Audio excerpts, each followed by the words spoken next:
The scent of ancient paper in Professor Alistair Humphrey's study suddenly crackled with a dangerous energy. Liber Iasha, the lost biblical book, his scholarly skepticism warred with a forbidden thrill. A 17th century inscription screamed forgery, yet the text whispered secrets of creation and forgotten battles, subtly twisting familiar scriptures. Was this a holy relic or a devilish deception? The answer, he felt, could shake the foundations of faith. Uncover the truth with us. Like, share, comment, and subscribe to Jesus and Tomorrow for more revelations. Professor Alistair Humphrey, a man whose lifeblood was the musty scent of aged paper and whose sanctuary was his cluttered study overlooking the ancient spires of Oxford, adjusted his spectacles, the firelight glinting in their thick lenses. He was a creature of habit, his days measured by the turning of pages and the gentle sipping of Earl Grey tea. But tonight, the routine was broken, replaced by a tremor of excitement that ran through his 70-year-old frame. Before him lay a collection of obscure theological texts he had recently acquired from a defunct private library in rural Italy. Among them, bound in weathered leather and bearing the faint impression of a long-lost crest, was a volume simply titled Liber Iasha. Alistair had encountered the name before, of course. Every serious scholar of the Old Testament knew of the cryptic references in Joshua and 2 Samuel. Is this not written in the book of Jasher? The question had haunted theologians and historians for centuries. Was this unassuming volume the legendary lost text, the upright book that the Bible itself seemed to acknowledge? Or was it merely another pretender, a later forgery capitalizing on the mystique of a vanished work? His fingers, gnarled with age and stained with ink, carefully traced the Latin inscription on the flyleaf, a dedication to a Florentine nobleman from the early 17th century. This immediately suggested it was not the original Jasher, which would have predated the Common Era by millennia. Yet, a thrill of anticipation persisted. Even a later adaptation might hold echoes, fragments of lost traditions, interpretations passed down through generations. Alistair recalled his early academic years, the dismissive tones of his professors when the Book of Jasher was mentioned, usually in the context of pseudo-scholarship and esoteric theories. But he had always felt a nagging curiosity, a sense that these fleeting biblical mentions hinted at something significant, a richer tapestry of early Israelite history and culture. Years of research had led him down numerous blind alleys, apocryphal texts, Kabbalistic writings, even whispers of ancient scrolls hidden in desert caves. Each had offered tantalizing glimpses, but ultimately proved to be something other than the elusive book of Jasher referenced in Scripture. Now, holding this weighty volume in his hands, Alistair felt a familiar surge of hope mixed with a healthy dose of skepticism. He carefully turned the brittle pages, the vellum crackling softly under his touch. The script was a formal Hebrew, interspersed with Latin annotations in a hand consistent with the 17th century inscription. The text began with a retelling of creation, familiar yet subtly different from the Genesis account. Genealogies stretched across the pages, branching out with names unknown in the biblical narrative. Battles were described with vivid detail, heroes performing feats of incredible strength and courage. As Alistair delved deeper, he noted parallels with biblical stories, expansions of familiar episodes, and entirely new narratives filling in the perceived gaps in the Old Testament. The story of Enoch was elaborated upon, the lineage of the Nephilim traced in greater detail, and the events leading up to the flood recounted with dramatic flair. Days turned into sleepless nights as Alistair immersed himself in the Liber Iasha. He meticulously compared its accounts with the canonical scriptures, noting points of convergence and divergence. He cross-referenced names and events with other ancient Near Eastern texts, searching for corroborating evidence or glaring contradictions. Alistair knew he had to approach this with scholarly rigor, separating romantic notions from historical possibility. The lure of finding a missing link in biblical history was strong, but he was wary of allowing wishful thinking to cloud his judgment. Yet, the sheer volume of detail, the internal consistency of the narrative within this particular text, gave him pause. Could this be a carefully constructed forgery, or did it indeed draw upon older, perhaps even authentic traditions? His study, usually a haven of quiet contemplation, became a whirlwind of papers, open books, and scribbled notes. Alistair felt a sense of urgency, a feeling that time was slipping away and that the answers he sought were hidden within these fragile pages. The question echoed in his mind. Was this the book that Joshua and David knew? Was this the source that illuminated those pivotal moments in Israel's early history? The antiquarian's obsession had taken hold, and he would not rest until he had unraveled the secrets held within the Liber-Iasha. Alistair returned to the two pivotal biblical references, Joshua 10 and 2 Samuel 1, now viewing them through the lens of the Liber-Iasha.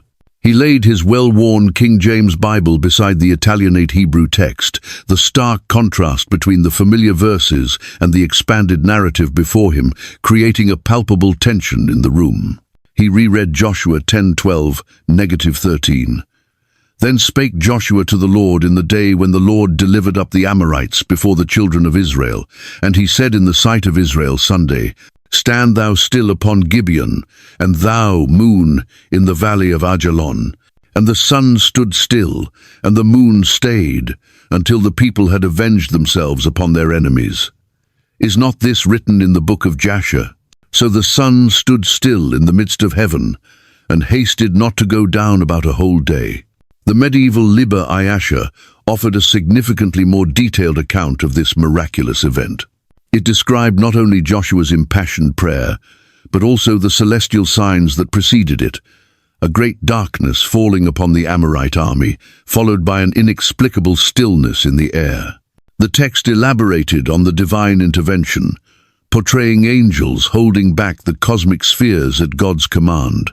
Furthermore, it provided a poetic rendering of Joshua's words, a more extensive invocation to the sun and moon than the concise version in Joshua.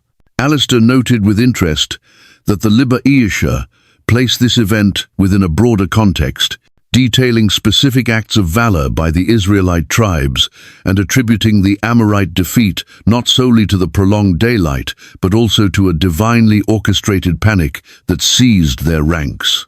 While these additions enhanced the dramatic narrative, they also raised questions about their origin. Were they based on genuine oral traditions that had survived through the centuries, or were they later embellishments designed to make the story more compelling? Turning to 2 Samuel 1:17, -27, Alistair revisited David's poignant lament for Saul and Jonathan, and David lamented with this lamentation over Saul and over Jonathan, his son. Also he bade them teach the children of Judah the use of the bow.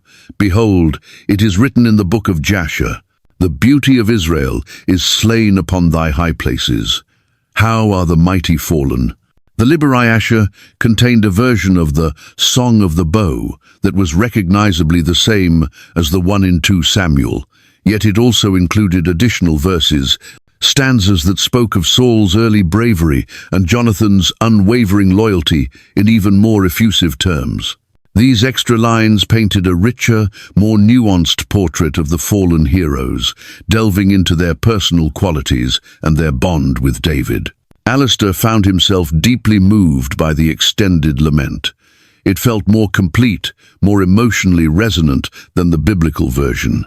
This sparked a fresh wave of speculation. Could the biblical author have selectively quoted from a longer, well-known poem found in the book of Jasher? This seemed plausible, aligning with the statement that the song was to be taught to the children of Judah. A longer, more detailed version would serve this purpose better. However, the critical part of Alistair's scholarly mind cautioned against jumping to conclusions. The extended verses in the Liber-Iasha could just as easily be later poetic additions, crafted to honor Saul and Jonathan in a manner consistent with later Jewish literary traditions. The language and stylistic flourishes, while evocative, did not definitively prove ancient origin. Alistair began to meticulously analyze the language of the Liber Iasha, comparing its Hebrew vocabulary and grammatical structures to those found in the accepted books of the Old Testament, as well as to later rabbinic and medieval Hebrew. He consulted his extensive library of Semitic linguistics, poring over comparative dictionaries and historical grammars. The initial findings were inconclusive. While some linguistic features seemed archaic, others pointed to a later period. He also considered the historical context. The world of Joshua and David was vastly different from that of medieval Europe. The cultural nuances, the political landscapes, the very ways in which stories were told and preserved would have varied significantly. Could a text originating in the Iron Age have survived relatively unchanged through millennia, only to surface in a form bearing the hallmarks of a much later era? The inconsistencies troubled him. For instance, the Liber Iasha contained detailed accounts of events that seemed to draw upon later midrashic traditions, interpretations of biblical narratives that developed centuries after the Old Testament canon was closed. This suggested that the author, or compiler, of the medieval Jasher had access to and utilized these later sources. Yet, Alistair could not shake the feeling that beneath the layers of later editions there might lie a kernel of something older. Perhaps the medieval author had indeed drawn upon genuine, albeit fragmented, traditions related to the original book of Jasher. The references in Joshua and Samuel were too specific to ignore. They implied the existence of a text that was considered a reliable source of information about significant events and cherished poetry in ancient Israel. The challenge lay in sifting through the layers of time, separating the authentic echoes from the later embellishments. Alistair knew this would require more than just textual analysis. It would necessitate a deep understanding of the historical, cultural, and literary landscape of ancient Israel, as well as a careful consideration of the processes by which oral traditions were transmitted and eventually written down. The sun's stillness and the song of the bow, those two tantalizing clues, were leading him down a path more complex and intriguing than he had initially imagined. Driven by the complexities unearthed in his initial examination of the Liber Iasha, Professor Humphrey decided to consult with a colleague, Dr. Evelyn Reed, a renowned archaeologist specializing in the Levant during the Bronze and Iron Ages. Evelyn, a sharp-witted woman with a pragmatic approach to historical inquiry, had always maintained a healthy skepticism towards texts claiming ancient origins without solid archaeological backing. Alistair carefully packed the Liber Iasha, along with his notes and relevant biblical commentaries, into a sturdy leather satchel. The journey from Oxford to Cambridge, where Evelyn held her professorship, provided him with ample time to reflect on his findings. He considered the possibility that the biblical authors might have been referring to a collection of oral traditions rather than a single, codified book, as we understand it today. The line between oral history and written text was often blurred in ancient cultures. Evelyn greeted him with her usual blend of warmth and intellectual rigor. Her office, a vibrant contrast to Alistair's book-lined study, was filled with artifacts and maps from her excavations in the Middle East. After a brief exchange of pleasantries, Alistair laid out his findings, presenting the Liber Iasha and highlighting the passages related to Joshua and David. Evelyn listened intently, her brow furrowed as she examined the medieval Hebrew text. "A fascinating volume, Alistair," she conceded.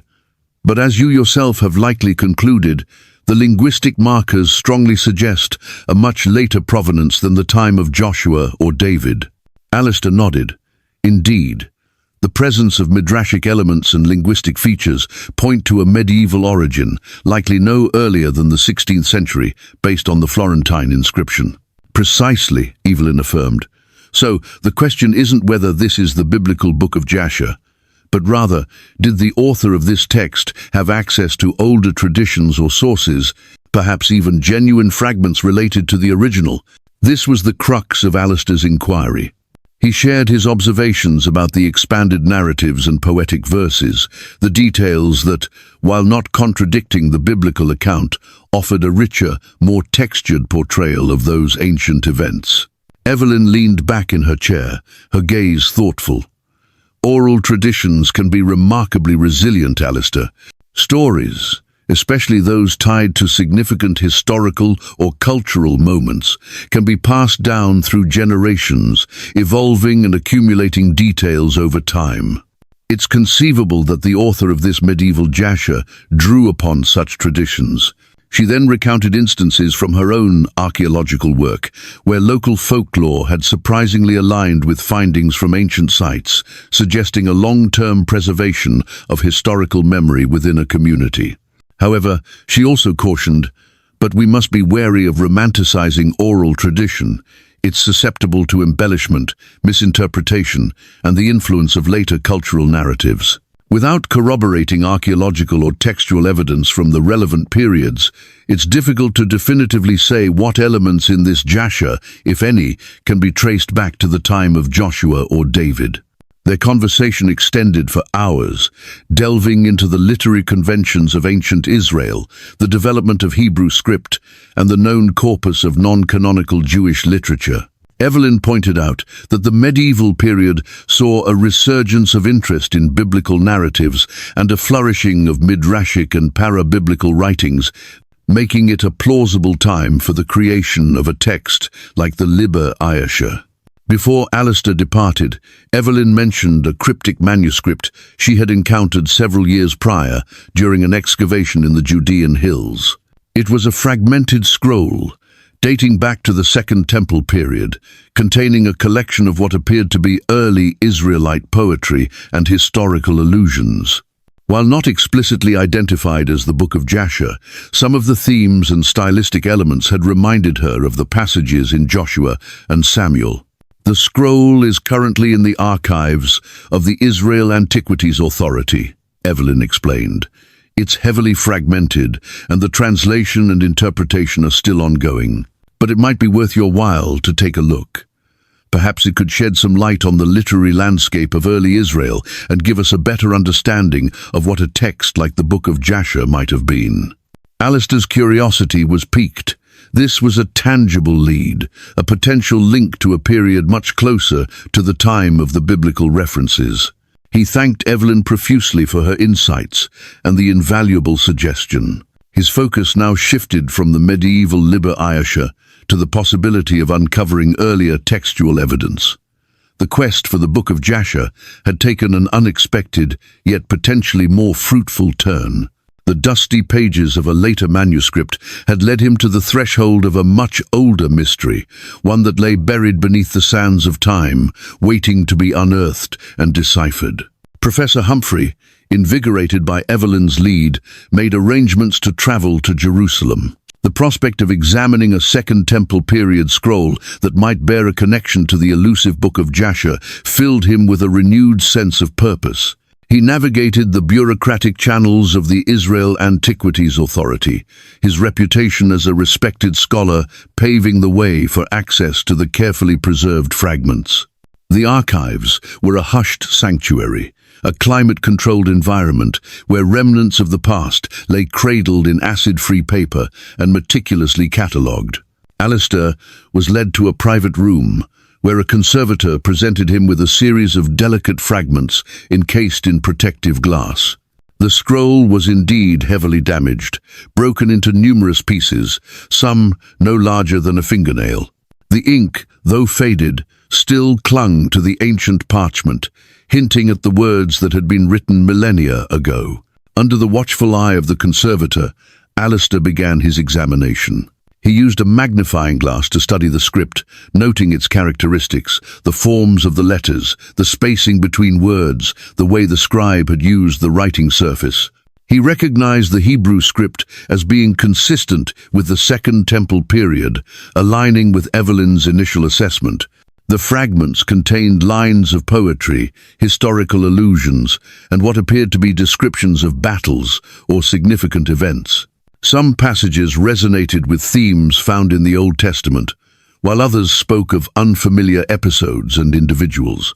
Alistair meticulously photographed each fragment, making detailed notes and cross-referencing potential connections to the biblical narrative. He was particularly drawn to a series of fragments that contained poetic verses with a strong martial flavor. These lines spoke of heroic figures, valiant deeds in battle, and the triumph of Israel over its enemies. The language was archaic, evocative, and rhythmically similar to the Song of the Bow in 2 Samuel. Could these be remnants of a larger collection of heroic poetry, a tradition from which David's lament was drawn? Another set of fragments seemed to recount a significant victory, mentioning the sun and moon in a context that, while not explicitly stating they stood still, hinted at a prolonged period of daylight that aided the Israelite forces. The language was more elusive than the direct account in Joshua, but the underlying theme was undeniably present. Alistair spent several days poring over these fragile remnants, piecing together potential connections and trying to discern the overall structure and content of the original scroll. He consulted with the team of scholars who had been working on the scroll's translation, engaging in lengthy discussions about the nuances of the ancient Hebrew and the possible historical and cultural context of the text. The scholars informed him that the scroll did not bear any explicit title identifying it as the Book of Jasher. However, they acknowledged that the content, the mix of heroic poetry and historical accounts, was consistent with what one might expect from a text of that nature, based on the biblical references. One of the lead translators, a young scholar named Dr. Ben Zion Cohen, shared a particularly intriguing observation. "We've identified a recurring phrase in several of the poetic fragments," he explained. "It translates roughly to the upright one or the righteous one. It's used in reference to several of the heroic figures mentioned in the text." Alistair's heart skipped a beat. The name Jasher itself is derived from the Hebrew word yashar, meaning upright or righteous. Could this recurring epithet be a subtle indication of the scroll's title or its central theme? However, Ben Zion cautioned against drawing definitive conclusions. The phrase could simply be a common honorific used to describe virtuous or heroic individuals in that period, he pointed out. Without more direct evidence, it's difficult to say for certain if this scroll is indeed related to the Book of Jasher mentioned in the Bible. Despite the lack of a definitive identification, Alistair felt a profound sense of connection to these ancient fragments. They offered a tangible glimpse into the literary world of early Israel, a world that had produced the very texts he had dedicated his life to studying. Whether or not this particular scroll was the Book of Jasher itself, it undoubtedly represented a similar genre of writing, a collection of valued historical accounts and poetic expressions that held significance for the people of ancient Israel. As he prepared to leave Jerusalem, Alistair carried with him not the lost Book of Jasher in its entirety, but something perhaps even more valuable, a deeper appreciation for the fragmented nature of historical knowledge and the enduring power of echoes from the past.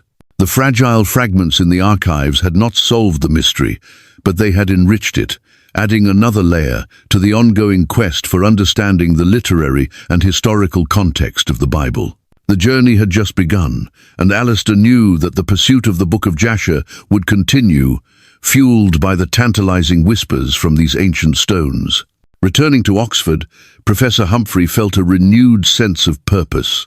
His encounter with the Second Temple period fragments in Jerusalem, while not definitively providing the lost Book of Jasher, had deepened his understanding of the literary landscape of ancient Israel. He now approached the medieval Liber Iasher with a different perspective, viewing it not as a potential original, but as a complex tapestry woven from various threads, ancient traditions, midrashic interpretations, and the creative license of its later author. He decided to focus on analyzing the content of the Liber Iasher more systematically, comparing its narratives with the canonical scriptures and with other known apocryphal and pseudepigraphal texts from different periods. He hypothesized that by identifying parallels and divergences, he might be able to trace some of the sources or influences that shaped the medieval work. Alistair dedicated weeks to this meticulous comparative analysis. He created elaborate charts, mapping the genealogies presented in the Liber Iasha against those in Genesis and Chronicles, noting discrepancies and additions. He examined the expanded narratives of the patriarchs, comparing them to the accounts in Genesis and to the stories found in books like Jubilees and the Genesis Apocryphon.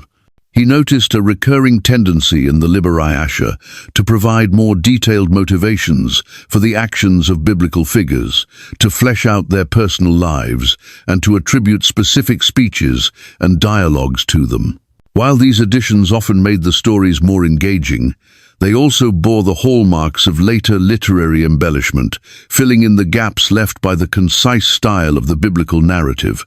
For instance, the Liber Iasha provided extensive backstories for the wives of the patriarchs, offering details about their families, their personalities, and their roles in the unfolding biblical drama, details largely absent from Genesis. Similarly, the events surrounding the Exodus from Egypt were significantly expanded, with elaborate descriptions of Pharaoh's court, the interactions between Moses and the Egyptian magicians, and the miracles performed by God. Alistair also noted instances where the Liber Iasha seemed to harmonize potentially conflicting accounts in the canonical scriptures, offering interpretations that resolved apparent discrepancies. This suggested a familiarity with rabbinic methods of biblical interpretation, further supporting a later origin for the text. However, amidst these later additions and interpretations, Alistair continued to find intriguing echoes of what could be older traditions. Some of the battle descriptions in the Liber Iasha, particularly those concerning the early judges, contained details about military tactics and weaponry that seemed more consistent with the Iron Age than with the medieval period. These passages sometimes mentioned specific types of chariots or siege engines that were not described in such detail in the biblical accounts, but were known from archaeological findings related to that era. One particularly captivating section of the Liber Iasha recounted a battle involving King Barak and Deborah. The narrative included a detailed description of the terrain, the deployment of the Israelite forces, and the strategic maneuvers that led to their victory. While the core elements of the biblical story were present, the Liber Iasha added a layer of tactical detail that felt almost like a military strategist's account. Alistair wondered if this could be a remnant of a more extensive historical or military tradition that had been preserved and incorporated into the later text. As Alistair delved deeper, he also began to examine the poetic sections of the Liber Iasha beyond the Song of the Bow. He found other instances of what appeared to be early Israelite poetry, often embedded within the historical narratives. These poetic fragments varied in style and theme, some celebrating military victories, others lamenting losses, and still others praising God's power and deliverance. While these poems did not directly correspond to any known biblical psalms or poetic passages, they shared a similar rhythmic structure and often employed parallelisms and other characteristic features of ancient Hebrew poetry. Alistair carefully analyzed their vocabulary and imagery, looking for linguistic clues that might point to their origin. The task was like sifting through layers of sediment in an archaeological dig, trying to distinguish between the different strata and identify artifacts that belonged to specific periods. The medieval Liber Iasha, Alistair realized, was not a monolithic work, but a composite text, containing elements that likely originated from different times and sources. The challenge now was to try and discern which of these elements, if any, could genuinely be traced back to the original book of Jasher mentioned in the Bible. Was the medieval author simply a skilled compiler and embellisher, or was he also a preserver of genuinely ancient traditions that had survived through the mists of time? The answer, Alistair suspected, lay hidden within the intricate layers of this enigmatic manuscript, waiting to be painstakingly uncovered.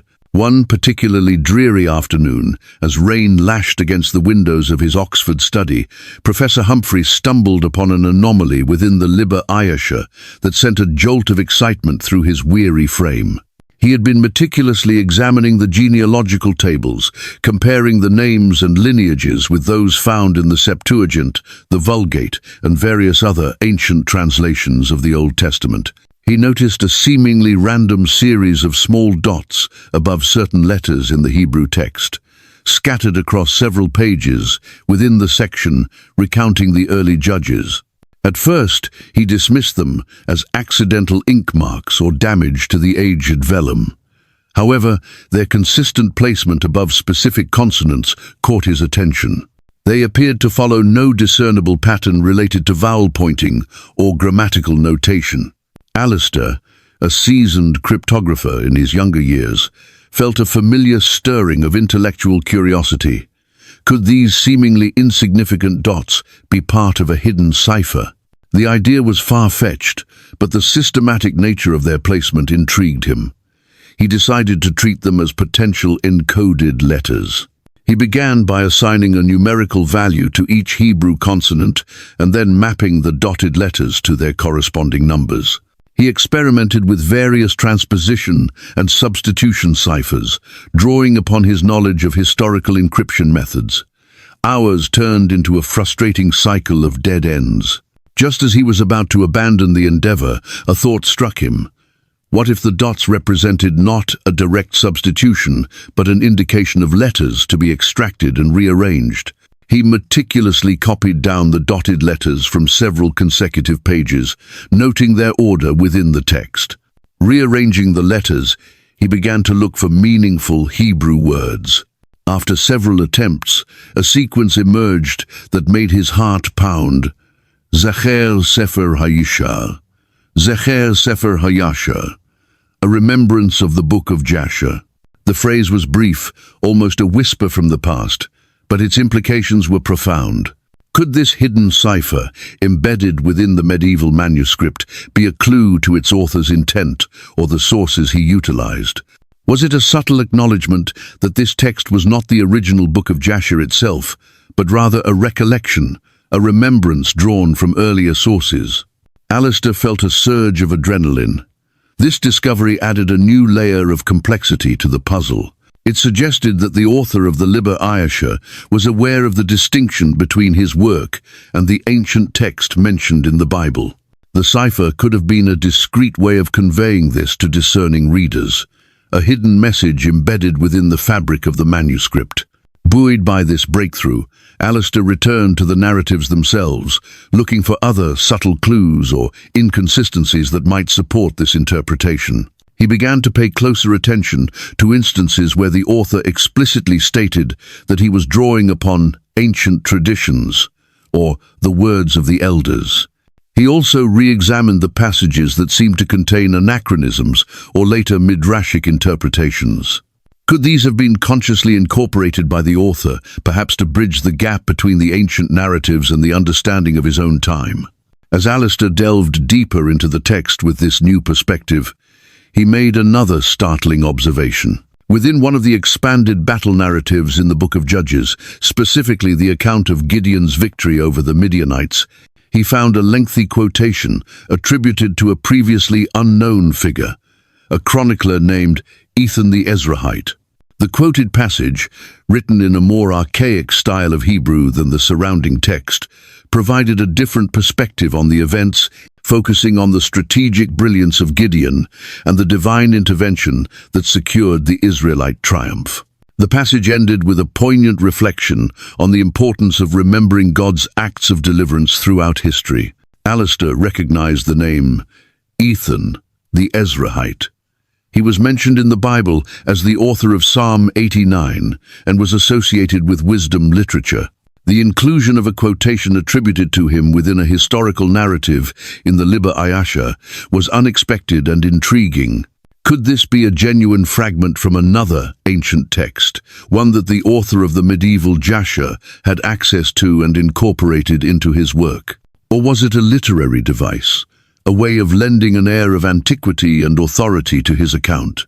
Alistair Cross referenced the quoted passage with Psalm 89, looking for thematic or linguistic connections. While there were some general similarities in their praise of God's power and faithfulness, there were no direct overlaps or identical phrases. This suggested that the quotation in the Liber Iasha, if not authentic, was at least a skillful imitation of ancient Hebrew wisdom literature. These two discoveries, the hidden cipher acknowledging a remembrance of the Book of Jasher and the embedded quotation attributed to Ethan, the Ezrahite, significantly altered Alistair's understanding of the medieval manuscript. It appeared to be more than just a simple retelling of biblical stories with added embellishments. It seemed to be a conscious effort to reconstruct or reimagine the lost Book of Jasher, drawing upon a variety of sources, both known and unknown, and subtly acknowledging its derivative nature. The quest for the original Book of Jasher remained elusive, but Alistair felt he was now closer to understanding the complex history and nature of the surviving medieval text. It was a testament to the enduring fascination with the lost upright book, a reminder that even centuries later, scholars and writers continued to grapple with its mystery and to seek echoes of its lost wisdom. Professor Humphrey now shifted his focus to the historical and cultural context of the medieval period, seeking to understand the intellectual currents that might have influenced the creation of the Liber Iasha. He delved into the rich tapestry of medieval Jewish literature, exploring the development of Midrash, the resurgence of interest in biblical history, and the various attempts to reconstruct or supplement the scriptural narrative. He discovered that the medieval period witnessed a flourishing of para-biblical writings, texts that expanded upon biblical stories, filled in perceived gaps, and offered moral and theological interpretations. These works often drew upon oral traditions, rabbinic commentaries, and even elements from the surrounding cultures. The Liber Iasha, Alistair began to realize, likely belonged to this broader literary phenomenon. He examined the Sefer HaYashar, Book of the Upright, attributed to Rabbeinu Tam, 12th century, a significant figure in Ashkenazi Jewish thought. While distinct from the Liber Iasha he possessed, it shared a similar aim of retelling and expanding upon biblical narratives, suggesting a prevalent literary trend within medieval Jewish circles. Alistair also explored the influence of Kabbalah and Jewish mysticism, which saw a significant growth during the medieval period. He noted that certain passages in the Liber Iasha, particularly those dealing with creation and the early patriarchs, contained subtle hints of mystical interpretations, further suggesting a later origin for the text. The rise of printing in the 15th and 16th centuries also played a crucial role in the dissemination of such parabiblical works. Alistair theorized that the Liber Iasha he possessed, with its 17th century inscription, likely emerged from this period of increased literary production and circulation. The author, or compiler, would have had access to a wider range of biblical commentaries, midrashic collections, and other related texts than scholars in earlier centuries. He began to see the Liber Iasha not as a direct link to the ancient Book of Jasher, but as a product of its time, a reflection of medieval Jewish engagement with the biblical past, a creative reimagining fueled by piety, curiosity, and the desire to make the ancient stories more accessible and meaningful to a contemporary audience. The hidden cipher acknowledging a remembrance now seemed even more significant in this context. It could be interpreted as a subtle disclaimer by the author, a way of indicating that his work was inspired by, but not identical to, the lost ancient text. He was offering a medieval interpretation, a remembrance shaped by the intellectual and spiritual landscape of his own era. The inclusion of the quotation attributed to Ethan the Ezrahite also took on new meaning. It could have been drawn from another medieval compilation of wisdom, literature, or even a creative invention by the author to lend authority and antiquity to his narrative. The figure of Ethan the Ezrahite, already associated with wisdom and poetry in the Bible, would have been a fitting choice for such a literary device. Alistair pondered the identity of the author or compiler of the Liber Iasha. The Florentine inscription suggested an Italian Jewish origin in the early 17th century. He researched the prominent Jewish families and scholarly circles in Italy during that period, looking for any individuals who might have had the knowledge and interest to produce such a work. He discovered a record of a rabbi and scholar in Florence named Shem Tov ben Isaac Ardutiel, who was known for his interest in ancient Jewish history and his extensive library. While there was no direct evidence linking him to the Liber Iasher, Alistair considered him a plausible candidate, someone who would have possessed the necessary erudition and access to relevant source materials. The absence of the Book of Jasher from the biblical canon also became clearer in this historical context. The process of canonization was a long and complex one, spanning centuries and involving theological, historical, and literary considerations. Texts that were not considered divinely inspired, or whose authorship and origins were uncertain, were generally excluded.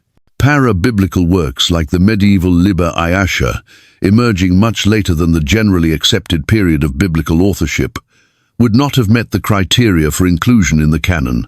Alistair concluded that the enduring appeal of the Book of Jasher, both the lost ancient text and its medieval namesake, stemmed from the human desire to connect with the past, to fill in the gaps in our knowledge, and to find deeper meaning in the stories that have shaped our cultures and beliefs.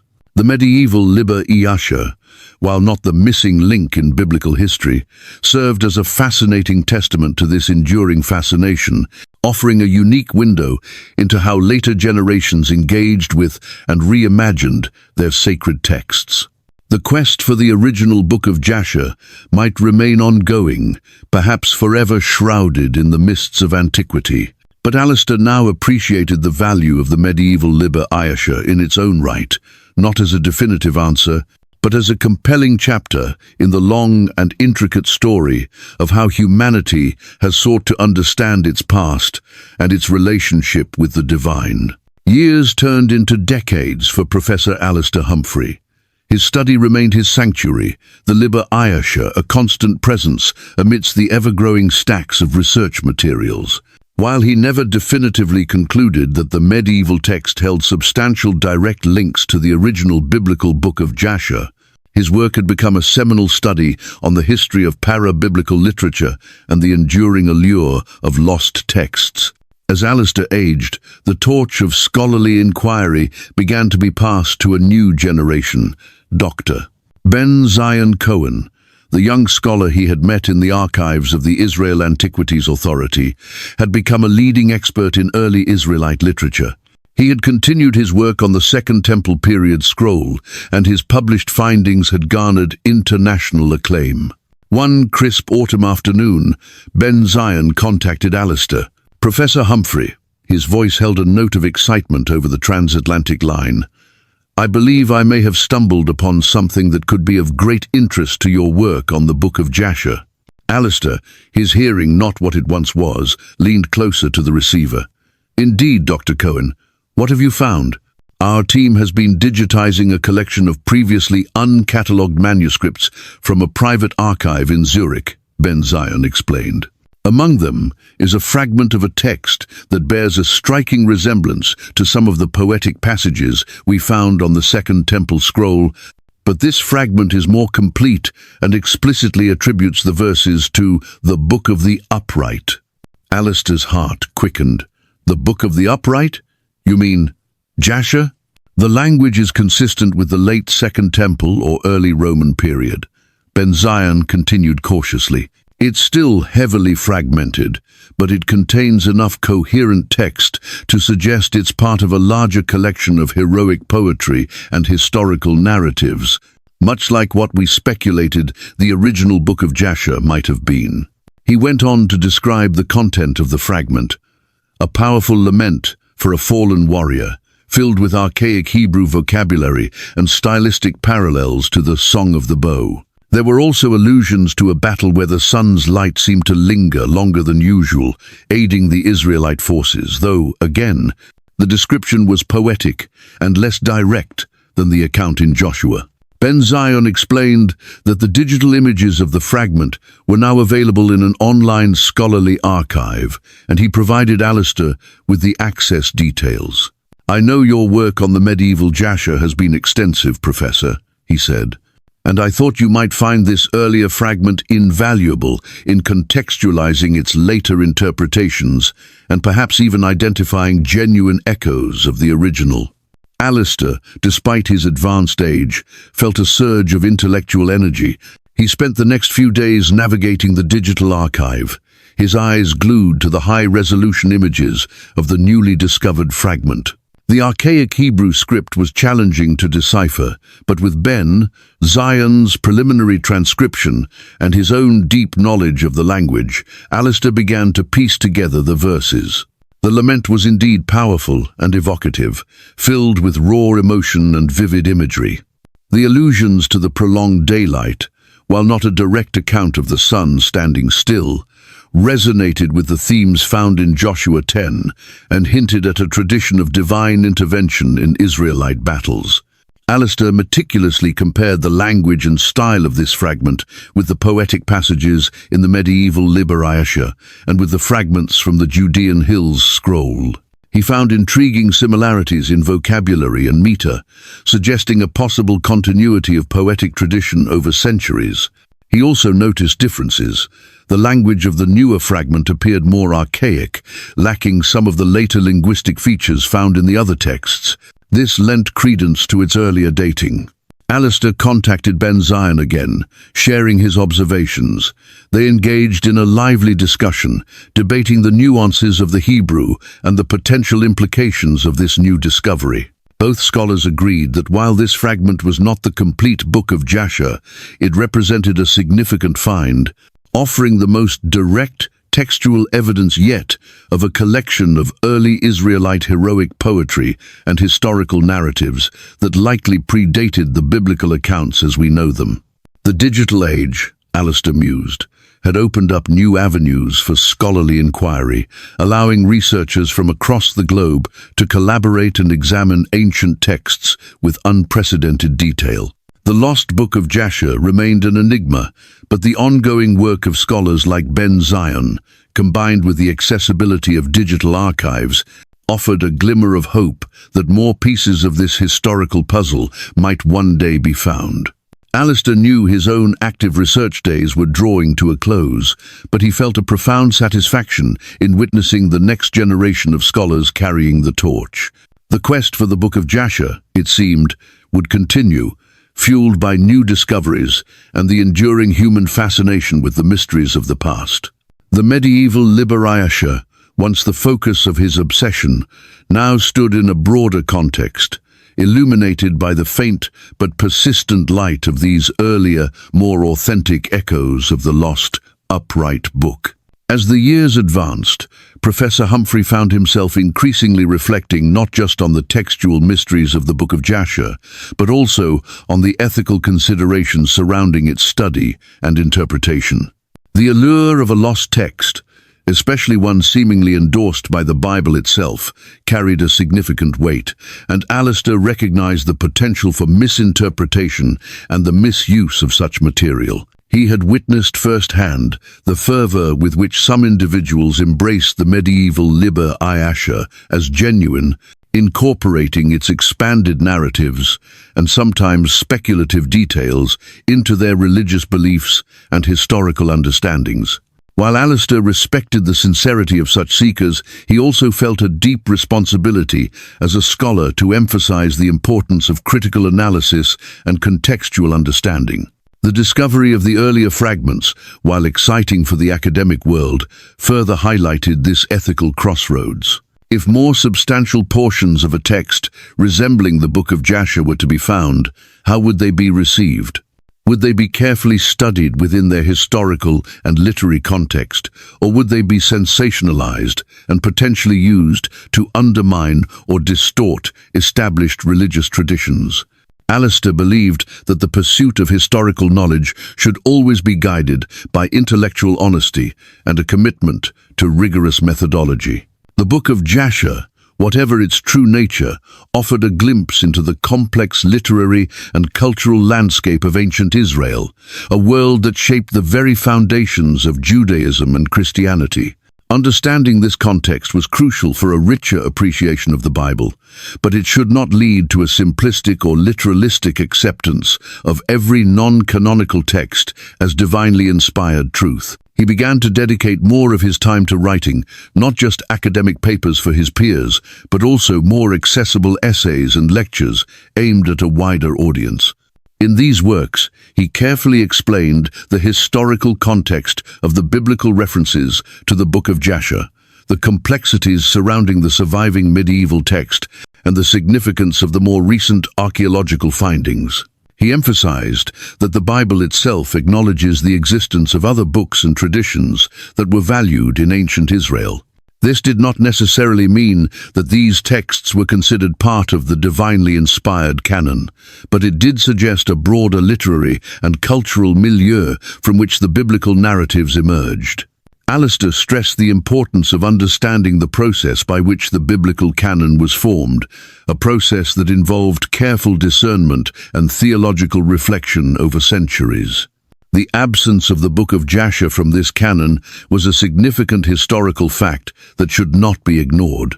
He also cautioned against the temptation to view the Book of Jasher as a missing link that would suddenly unlock all the secrets of the Bible or resolve all theological debates. The core message and spiritual truths of the Bible, he argued, were complete and self-contained within the canonical scriptures. While other texts could offer valuable historical or cultural insights, they should be approached with discernment and a clear understanding of their provenance and purpose.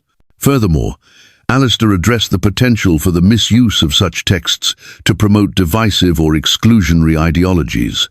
In an increasingly polarized world, he believed it was crucial for scholars to promote a nuanced and respectful understanding of religious history, avoiding interpretations that could lead to prejudice or intolerance. He collaborated with Dr. Cohen on a series of public lectures and online forums, where they discussed the Book of Jasher and its related fragments in a balanced and accessible manner. They emphasized the ongoing nature of scholarly inquiry, the importance of considering multiple perspectives, and the need for humility in the face of the mysteries of the past. Alistair, in his final years, felt a deep sense of responsibility to ensure that his life's work contributed to a greater understanding and appreciation of the Bible within its historical context, without resorting to sensationalism or undermining the foundational principles of faith. The Book of Jasher, for him, had become more than just a literary puzzle. It was a lens through which to examine the complex interplay between scripture, tradition, and the enduring human quest for meaning. The weight of interpretation, he knew, rested not just on the shoulders of scholars, but on all those who sought to engage with the rich and multifaceted history of religious texts. In the twilight of his life, Professor Alistair Humphrey sat in his familiar study, the rain once again whispering against the leaded glass. The medieval Liber Isha rested on the table beside him, its worn leather a testament to decades of inquiry. He no longer felt the burning obsession that had once consumed him, but rather a quiet sense of acceptance and a profound appreciation for the journey. The Book of Jasher, the elusive upright book mentioned in the sacred texts, remained a mystery, its complete form lost to the sands of time. The medieval manuscript, while a fascinating artifact and a window into later Jewish thought, was likely a remembrance, a creative reimagining rather than the original. The fragmented scrolls discovered in the Judean hills and the Zurich archive offered tantalizing glimpses, echoes of an ancient tradition of heroic poetry and historical narrative that resonated with the biblical accounts. Alistair knew that the story of the Book of Jasher was far from over. Future archaeological discoveries, advancements in digital textual analysis, and the ongoing work of dedicated scholars would undoubtedly continue to shed light on this enduring enigma. The unwritten chapters of its history lay waiting to be revealed. He reflected on the significance of the quest itself.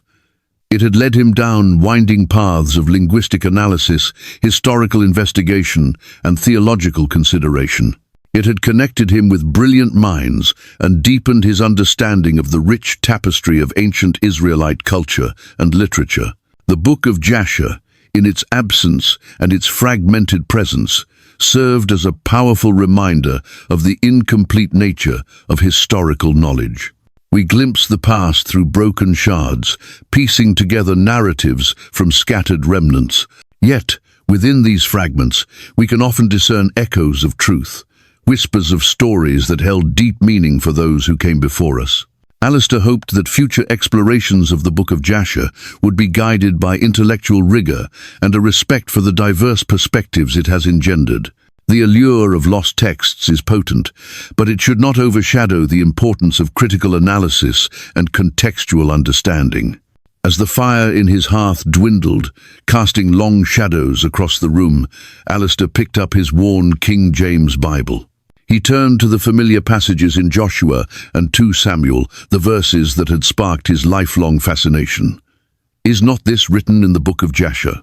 The question still held a certain magic, a whisper of a wider literary world that once existed. He smiled gently. Perhaps the true significance of the Book of Jasher lay not in its rediscovery as a complete text, but in its enduring presence as a question, an invitation to explore the rich and complex history that underpins our faith. It was a reminder that the Bible itself exists within a broader cultural and literary context, acknowledging other voices and other stories that contributed to the formation of its narratives. The rain outside softened to a drizzle. Alistair closed his eyes, the echoes of ancient Hebrew verses and the scent of aged parchment filling his senses. The Book of Jasher, the missing link, the remembered text. Its story was a testament to the enduring power of stories themselves, their ability to resonate across millennia, to spark curiosity, and to connect us to the long and fascinating journey of human history and faith. The quest might never yield definitive answers, but the pursuit of understanding would continue, driven by the enduring echo of a lost book and the unwritten chapters that still lay waiting to be discovered.